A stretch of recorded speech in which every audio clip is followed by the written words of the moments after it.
상 3장 1절로 14절까지 말씀을 보겠습니다. 구약 성경 사무엘상 3장 1절로 14절까지입니다.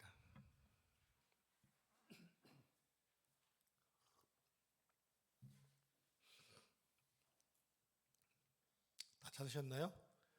한 절씩 교독하겠습니다. 이 아이 사무엘이 엘리 앞에서 여호와를 섬길 때에는 여호와의 말씀이 희귀하여 이상이 흔히 보이지 않았더라.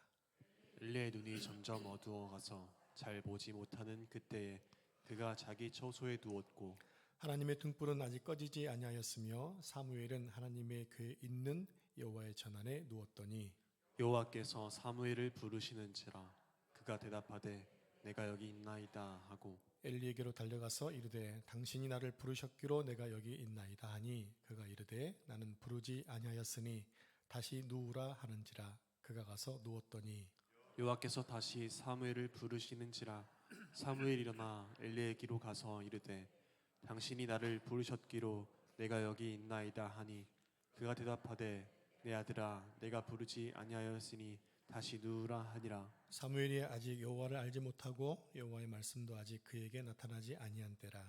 여호와께서 세 번째 사무엘을 부르시는지라 그가 일어나 엘리에게로 가서 이르되 당신이 나를 부르셨기로 내가 여기 있나이다 하니 엘리가 여호와께서 이 아이를 부르신 줄을 깨닫고 엘리가 사무엘에게 이르되 가서 누웠다가 그가 너를 부르시거든 내가 말하기를 여호와여 말씀하옵소서 주의 종이 듣겠나이다 하라 하니 이에 사무엘이 가서 자기 처소에 누우니라.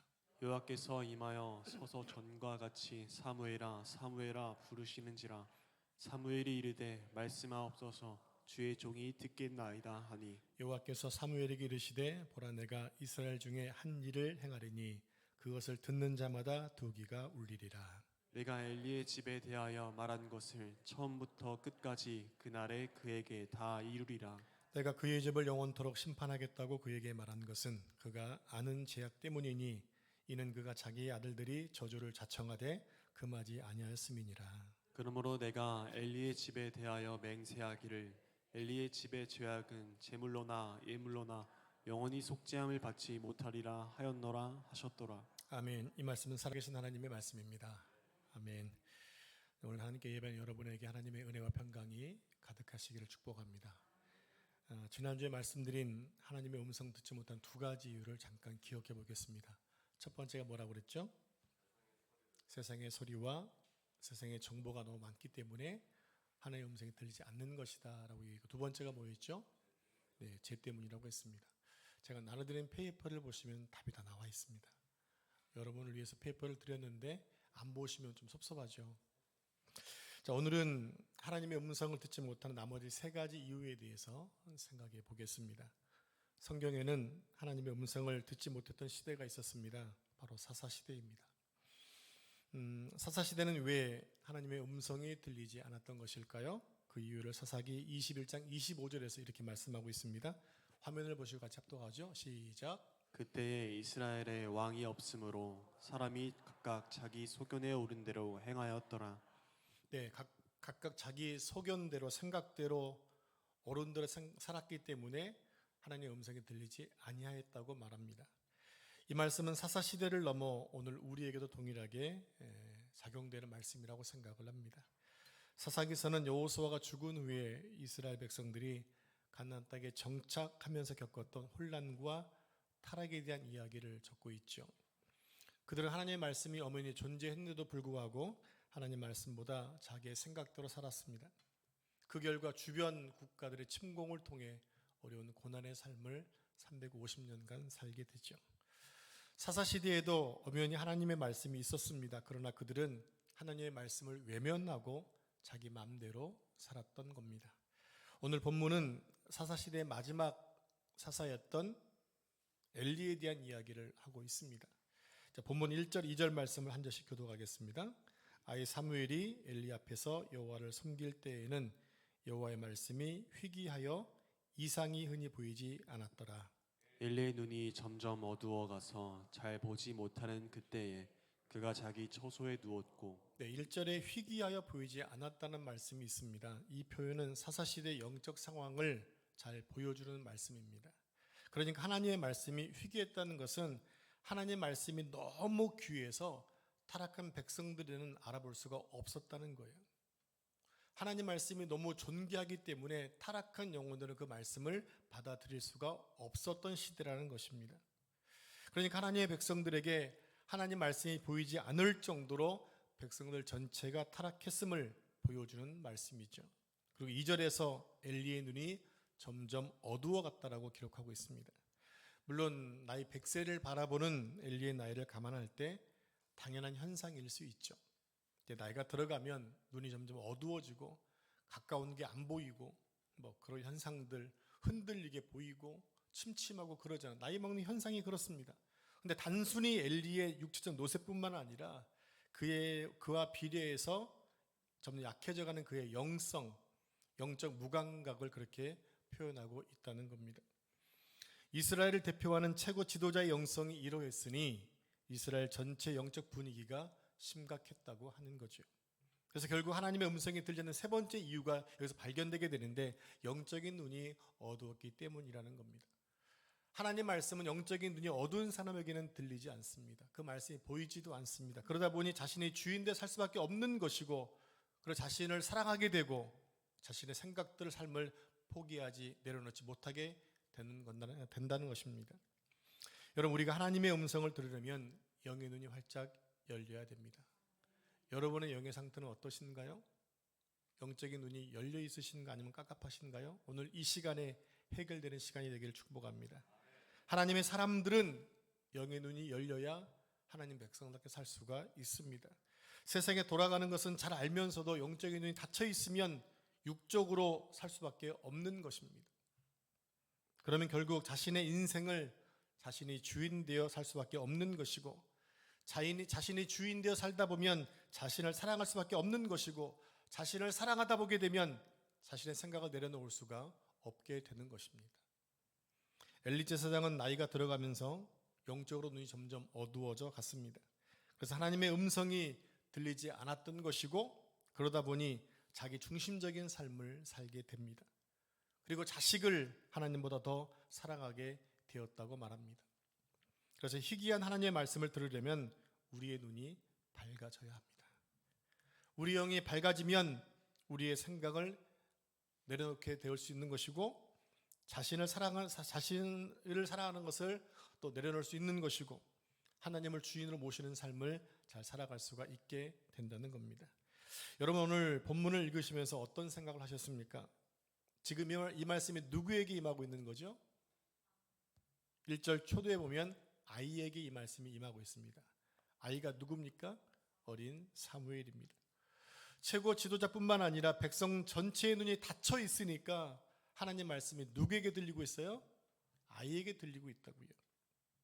하나님은 아이 사무엘에게 엘리 제사장의 가문에 임할 저주를 말씀하고 있는데 그 내용이 바로 오늘 본문의 말씀입니다. 저는 이 부분을 묵상하면서 이런 생각이 들었습니다. 부모님이 영적으로 깨어있지 못하면 영적으로 깨끗한 아이들을 통해 하나님 말씀을 하는 경우들이 있다는 겁니다.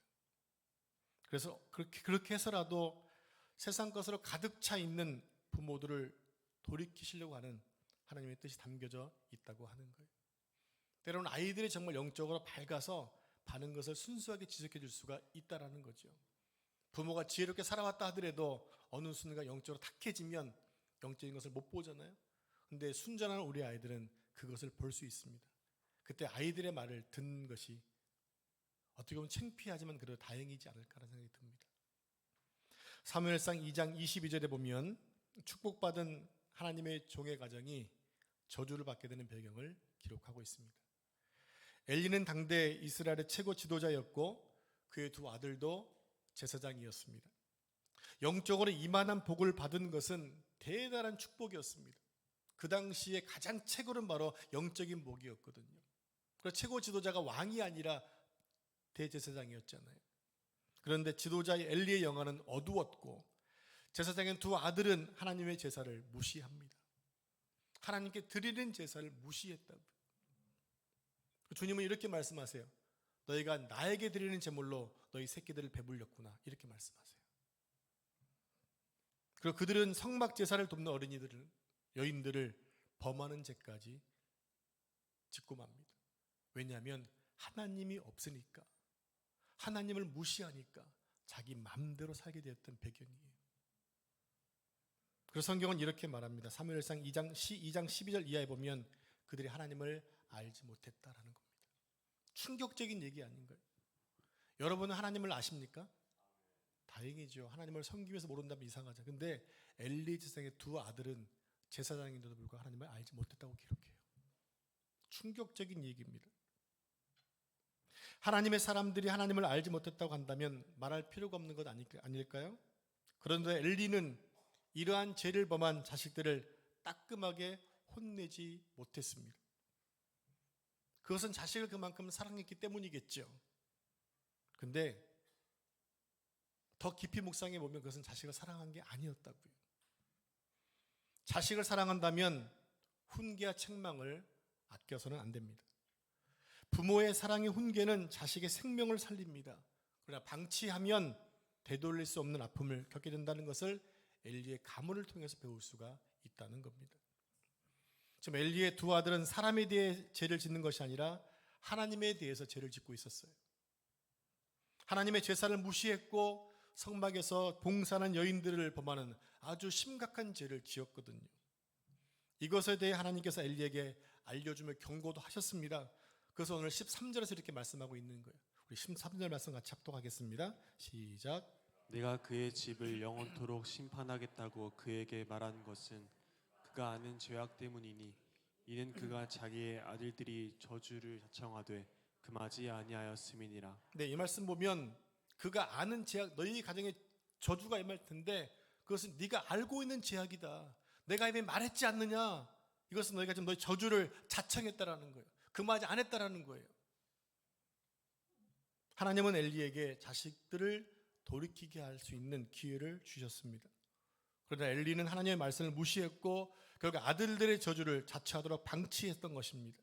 그래서 마땅히 민족의 최고 지도자가 들어야 할 하나님의 계시가 어린 아이를 통해 들려지고 있다라는 거예요.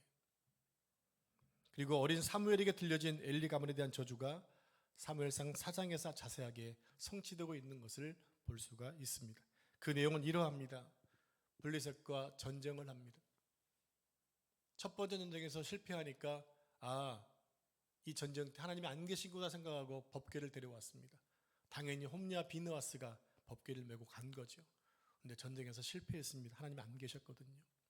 법궤도 빼앗기게 됩니다.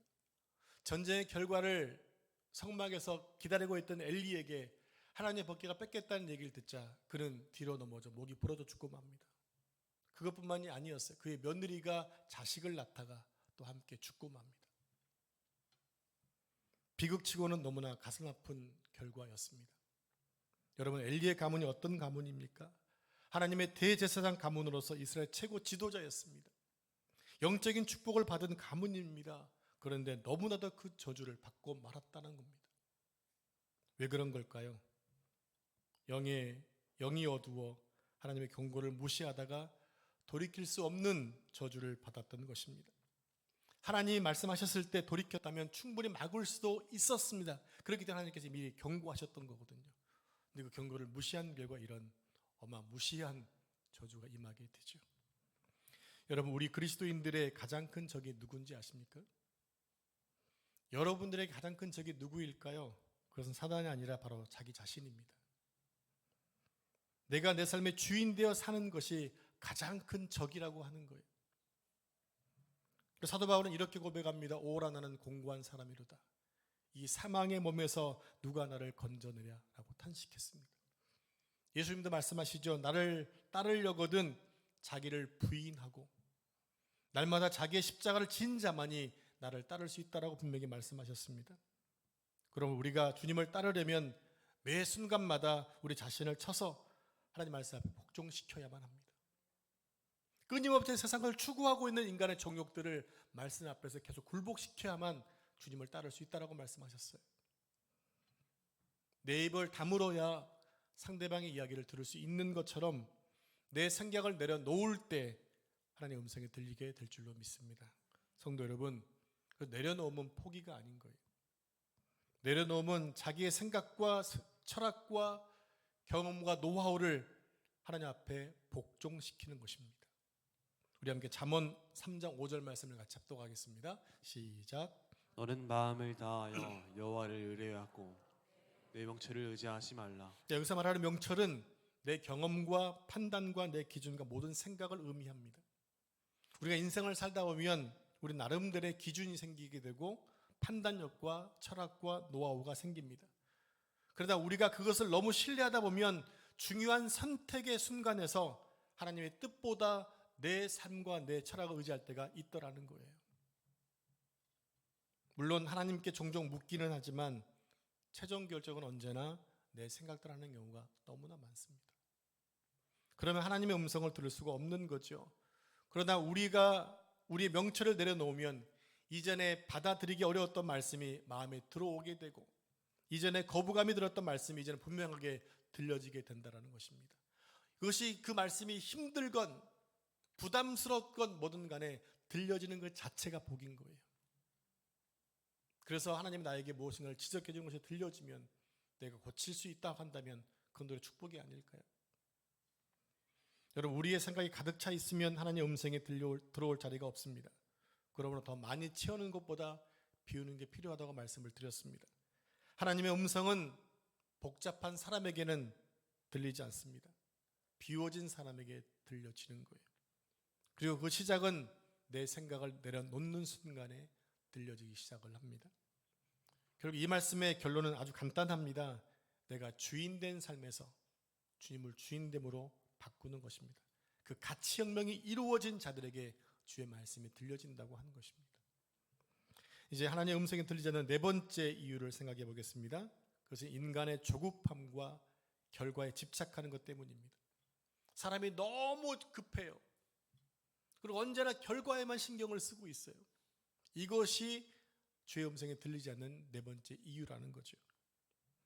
여러분, 조급함과 결과에 대한 집착은 우리 인간의 가장 약한 부분이기도 합니다. 여러분, 하나님을 믿으시죠? 잘 믿으시죠? 하나님께 기도하시죠? 네, 우리 하나님을 믿습니다. 그래서 하나님께 기도합니다. 근데 문제가 뭐냐? 그 다음이라는 거예요. 하나님을 믿고 기도하는데 그 다음이 뭐냐? 하나님이 언제 응답해 주시지? 관심이 거기가 있는 거예요. 지금 당장 해결해야 하는데 왜 아직도 아무런 응답이 없는 것일까 하는 겁니다. 우리가 기도를 하면서도 너무 조급한 거예요. 우물에서 숭늉을 찾아요. 여러분, 숭늉을 만들려면 많은 과정이 필요하잖아요. 우물에서 물도 떠가야 되고 쌀도 씻어야 되고 밥을 해야 되고 걷어내야 되고 물을 부어서 끓여야 되잖아요. 많은 단계를 그냥 지나쳐버리고 바로 숭늉을 찾는 게 우리 모습이라는 것입니다. 너무 조급해서 잘 기다리질 못하는 것입니다. 마음이 조급해지면 우리의 시선은 하나님에게서 결과로 이동하게 됩니다.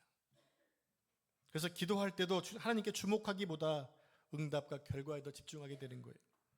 말씀을 읽을 때에도 하나님의 뜻을 찾기보다는 지금 당장 상황에 바로 적용할 말씀을 찾고 있다는 것입니다. 여러분, 그래서 여러분 성경을 3, 4년만 한 번씩 바꾸셔야 돼요. 여러분이 성경책에 가장 좋아하는 말씀만 언더라인 되어놨지 않습니까? 그러면 그 책을 볼 때 그거만 먼저 보이거든요. 근데 실은 그거보다 더 중요한 말씀들이 언더라인 안 돼 있는 데 많이 있어요. 그러니까 3, 4 너무 빠르면 5, 6년만 한 번씩 바꾸십시오. 새롭게 다시 읽다 보게 되면 안 보이던 것이 막 캐어지게 됩니다.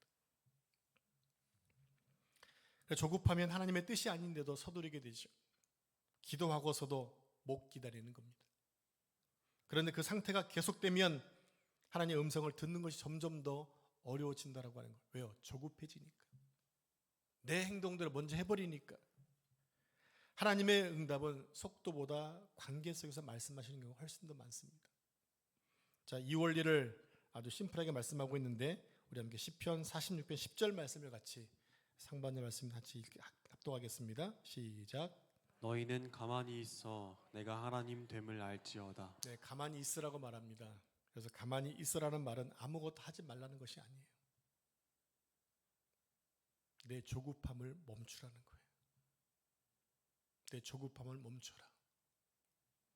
그런데 문제는 우리가 잘 기다리질 못해요. 조금만 늦어도 불안하고 조금만 지체되면 초조합니다. 그래서 죽을 것만 같습니다. 그래서 뭔가를 해야겠다고 결단하고 움직입니다. 너희는 가만히 있어 내가 하나님 되면 알지어다라는 말씀의 배경이 이런 어딘지 아십니까? 이스라엘 백성들이 출애굽해서 홍해 앞에 섰을 때 나온 말씀입니다. 바로가 강력한 철 병거를 이끌고 이스라엘을 뒤쫓아 오므로 인해 앞에는 홍해요, 뒤에는 애굽의 군대 사이에서 두려움에 떨고 있던 이스라엘 백성들에게 주신 하나님의 말씀이었어요.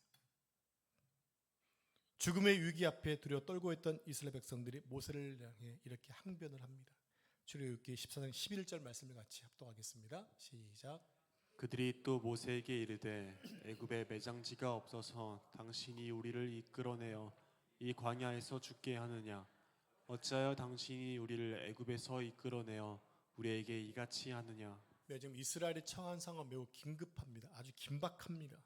진퇴양난입니다. 그래서 백성들은 모세를 향해 이렇게 말합니다. 광야에서 죽는 것보다 애굽에서 종으로 사는 게 훨씬 더 낫습니다. 아니, 실은 애굽에서 종 노릇하는 게 너무 힘들었기 때문에 출애굽을 시키시는 거잖아요. 근데 그들은 조금만 문제가 생기면 종 노릇했던 것을 그리워해요. 아이러니하지 않습니까?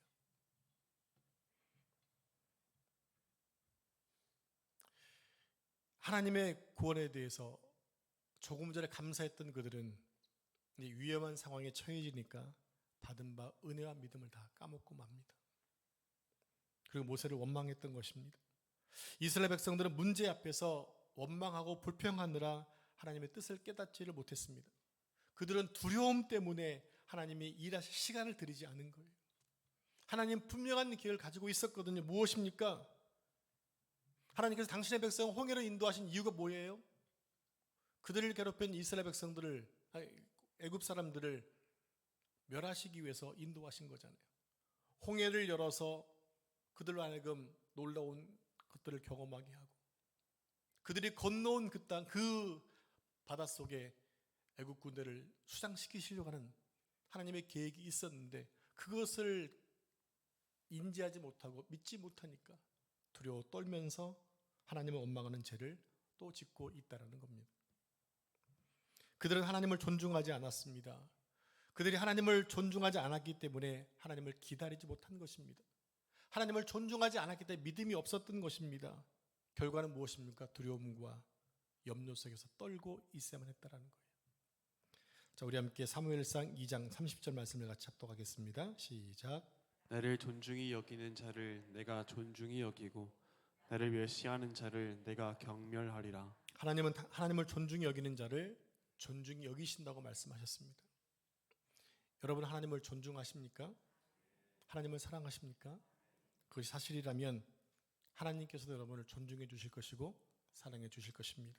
아니, 하나님은 우리가 사랑하는 것보다 훨씬 더 넘치는 사랑을 주셨어요. 독생자 예수님을 이 땅에 나의 죄를 위해서 희생시키셨잖아요. 그만한 큰 사랑을 어디서 우리가 경험할 수 있겠습니까? 여러분, 조급함은 하나님의 주권을 신뢰하지 못하는 아주 무서운 불신입니다. 그래서 조급함이 커질수록 기도는 점점 짧아지게 되고요. 조급함이 커질수록 묵상은 점점 얕아지게 되고 결정은 점점 빨라지게 됩니다. 그래서 실패의 경험만 더 늘려놓게 되는 거예요. 여러분, 오늘 우리는 지금 이 자리에서 아주 중요한 결단을 해야 합니다. 그것은 결과를 얻기 위해 기도하던 태도에서 이제 하나님을 바라보는 자세로 바꿔줘야 합니다. 왜냐하면 하나님의 응답보다 더 중요한 게 뭐냐면 하나님을 만나는 거거든요. 하나님을 만나면 우리가 생각 못했던 것이 다 이루어지는 복이 있는데 복을 주시는, 기적을 일으키시는 하나님을 보지 않고 우리는 복과 기적에 초점이 맞춰져 있다고 하는 거예요. 언제나 결과물입니다. 그러나 주님은 말씀하세요. 나를 바라봐라. 나를 만나라고 말씀하고 있거든요. 응답을 얻기 위해 기도하는 것이 아니라 하나님과 함께 있고 또 하나님과 교제하기 위한 기도의 자세가 되어져야 한다는 거예요. 결국 이런 변화가 일어나면 우리에게 아주 놀라운 일들이 일어나기 시작을 합니다. 우리의 상황과 문제가 당장 바뀌지 않아도 우리의 마음이 먼저 달라집니다. 현실은 여전한데도 그 현실을 바라보는 우리의 시각이 변해져 버렸기 때문입니다. 그래서 우리 마음에 염려와 걱정 대신에 주님의 평안이 임하게 되는 거예요. 조급함이 사라지고 기다림이 불편한 시간이 아니라 하나님과 함께하는 시간이 됩니다. 그리고 바로 그 자리가 하나님과 깊은 만남의 자리가 되어진다고 하는 거예요. 사랑하는 여러분, 이건 감정의 변화가 아닙니다. 이건 영적인 질서가 회복된 결과입니다. 그래서 우리는 반드시 점검해야 되는 거예요. 지금 나는 하나님을 기다리고 있는가? 아니면 결과를 재촉하고 있는가?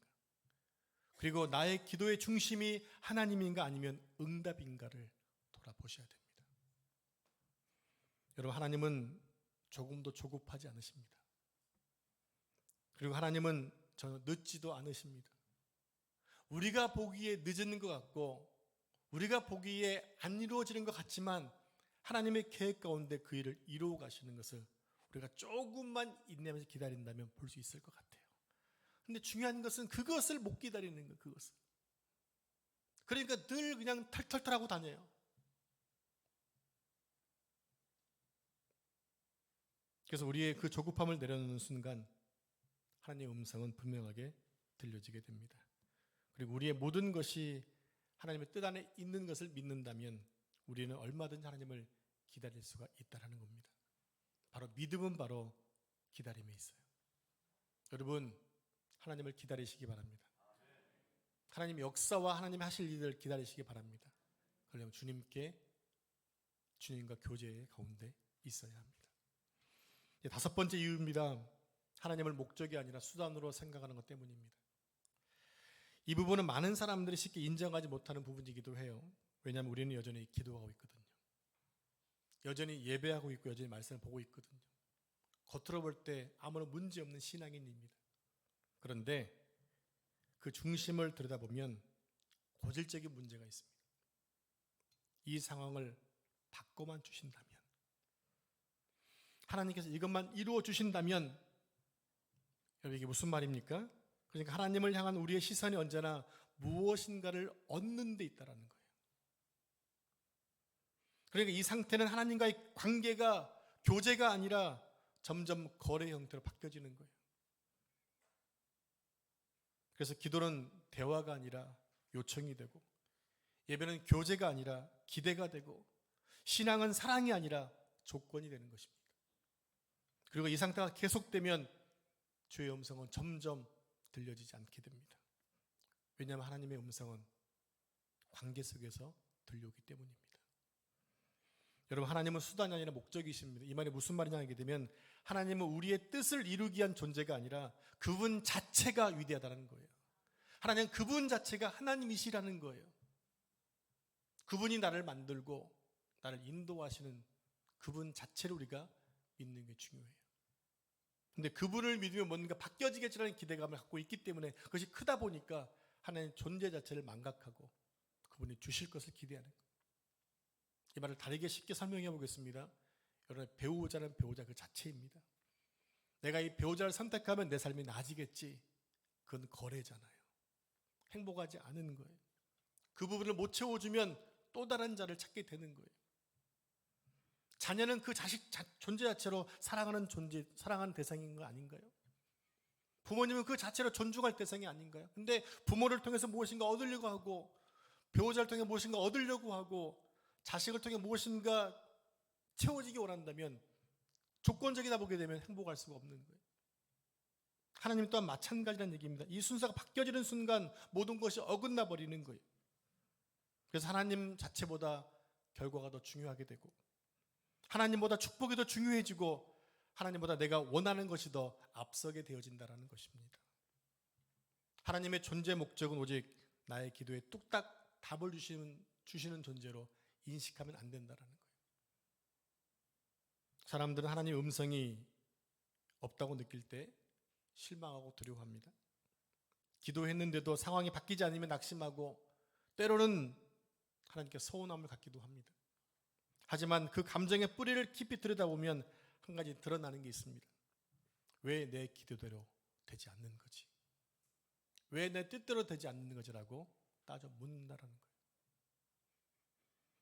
여러분, 우리가 생각하는 게 더 축복일까요? 아니면 하나님을 주시는 게 더 축복일까요? 말할 그 비교 자체가 안 되는 거죠. 곶난 아이가 지어봤자 얼마나 큰 것을 지겠어요. 엄마 아빠가 지는 거에 비하면 아무것도 아니잖아요. 그와 같은 거예요. 이 생각은 우리의 기도가 너무나 잘못되었다는 것을 알려줍니다.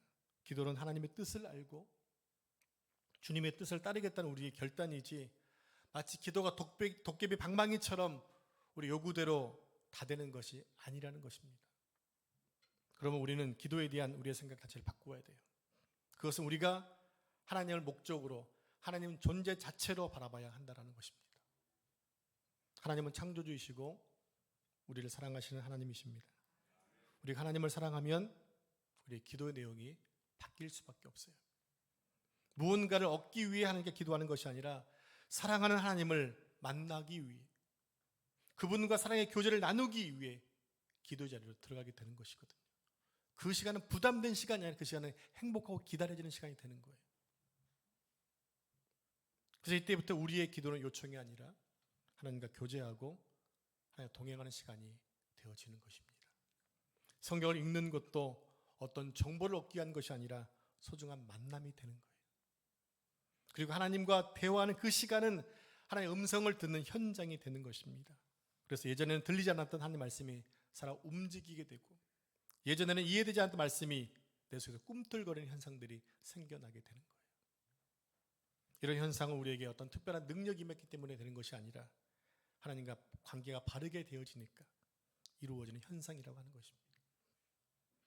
그리고 하나님은 자신을 찾는 자들에게 이렇게 말씀하셨습니다.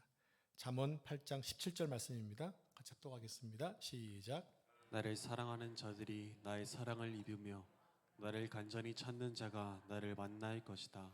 여러분이 하나님의 음성을 듣고 싶다면 지금 당장 하나님을 향한 태도를 바꾸시기 바랍니다. 그 태도는 하나님을 사랑하고 하나님을 간절히 찾는 것입니다. 기도 응답을 받기 위해 하나님을 찾는 것이 아니라 하나님 존재 자체가 우리에게 중요한 목적이 되어져야 한다는 거예요.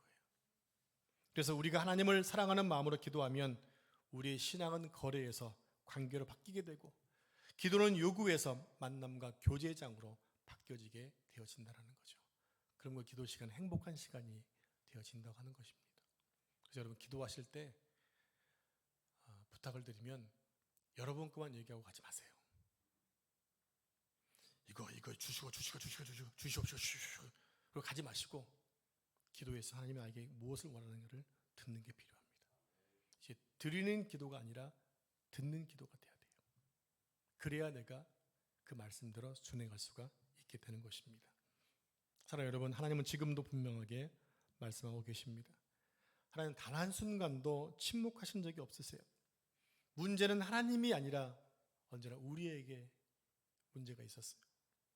그동안 우리는 너무 많은 소리에 노출되어 있었고, 죄를 가볍게 넘겨왔고, 나를 내려놓지 못하고 내가 주인 되어 나를 사랑했고, 또 조급했고, 결국 하나님을 목적하는 수단으로 생각해 왔기 때문에 하나님의 음성을 들을 수가 없었던 것입니다. 그래서 하나님이 말씀하셔도 내 기준대로 살았던 것입니다. 그래서 외로웠고, 그래서 답답했고, 또 힘들었던 것입니다. 이제 말씀을 정리하겠습니다. 여러분, 지금껏 말씀드린 5가지를 바르게 정리하는 순간 우리의 신앙생활에는 아주 놀라운 변화가 시작될 것입니다. 우리의 기도가 달라질 것입니다. 우리 예배가 달라질 것입니다. 또 삶의 모습도 달라질 것입니다. 예전에는 말만 앞섰던 기도가 이제는 하나님을 기다리는 시간이 되어지게 되고, 말씀을 읽을 때에는 예전에 그냥 지나가던 말씀들이 이제 내 눈에 들어오게 되고, 또 마음에 자리 잡게 되고, 그것이 아름다운 교제로 바뀌어지게 될 것입니다. 그럼 이건 어떤 특별한 사람에게만 임하는 것이 아니에요. 목회자들에게 임하는 것이 아니고, 또 신앙의 연조가 많은 사람에게 임하는 것이 아닙니다. 하나님은 지금도 모든 사람에게 말씀하세요. 다만 들을 준비가 된 사람에게 그 음성이 또렷하게 들려올 뿐입니다. 그래서 오늘 여러분 한 가지를 꼭 결단했으면 좋겠습니다. 지금 이 순간 조용하게 여러분 스스로에게 한번 물어보십시오. 지금 내 안에서 하나님의 음성을 가로막고 있는 것이 무엇인지, 그거를 빨리 여러분들 캐치하시고 정리하셔야 됩니다. 그것을 찾고 바꾸는 순간 이미 변화는 시작될 것입니다. 지금까지 들리지 않았던 말씀이 들리기 시작할 것이고 여러분 삶은 분명히 달라지게 될 것입니다. 여러분, 하나님은 우리가 기도한 것보다 더 풍성하게 주시는 하나님이십니다. 하나님은 내가 생각하는 것보다 더 크게 이루시는 하나님이십니다. 그래서 우리 하나님은 모든 영광과 존귀와 찬양을 받으시기에 합당한 분이십니다. 여러분 남은 생애가 그 하나님의 위대하심을 찬양하시고 그분께 나아가는 여러분 삶 되시기를 축복합니다. 기도하겠습니다. 주님 감사합니다. 오늘 우리가 5가지 하나님의 음성을 듣지 못하는 이유에 대해서 생각을 해보았습니다. 하나님, 우리가 냉철하게 나 자신을 돌아보고 정리할 것 잘 정리해서 하나님과 교제를 열심히 나누고 하나님과 사랑을 나누며 또 그 현장 속에서 하나님의 영광을 드러내는 삶을 살 수 있도록 축복해 주옵소서. 조급하지 않게 하시고 우리의 주인은 내가 아니라 주님이심을 인정하게 해주시고 주님의 거룩한 뜻을 따르기 위하여 힘쓰는 삶 될 수 있도록 축복해 주옵소서. 이 모든 말씀 전능하신 예수님의 이름으로 기도합니다. 아멘.